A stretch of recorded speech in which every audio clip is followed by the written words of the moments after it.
তো যেহেতু আমার নিজের প্রোডাক্ট, তো রিফান্ড টিফান্ড আমি জানি যে জিনিসটাকে আমার ঠিক করতে হয়। তো এটার হচ্ছে এই জায়গাতে এই সুইচটা মেনলি প্রবলেম।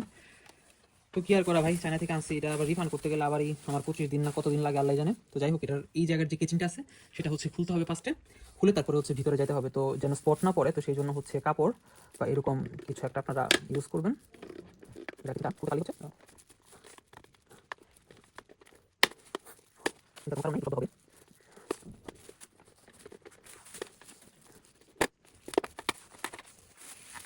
এই হচ্ছে ওপেন করার পরে হচ্ছে নেট, সেফটি নেট যেটা এই যে দেখতে পাচ্ছেন, এই হচ্ছে সেই সুইচ। এই সুইচটাই হচ্ছে বেসিক্যালি এভাবে চাপ দিয়ে ধরে রাখলে এটা হচ্ছে চলে। তা বাংলাদেশি হিটারগুলো তো সেম মেকানিজম।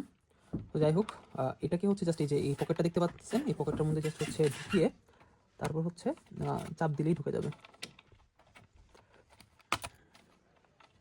ওকে ফাইন, ঠিক আছে। এই যে এখন হচ্ছে আমাদের এই সুইচটা কাজ করতেছে দেখতে পাচ্ছেন।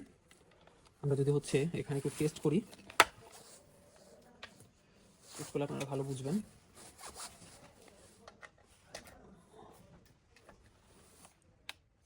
এই যে দেখুন, এখন কিন্তু ঠিকই লাইটটা জ্বলতেছে এবং আপনারা হয়তো সাউন্ডও পাচ্ছেন। এই হচ্ছে চায়না প্রোডাক্টের ফিরিস্তি।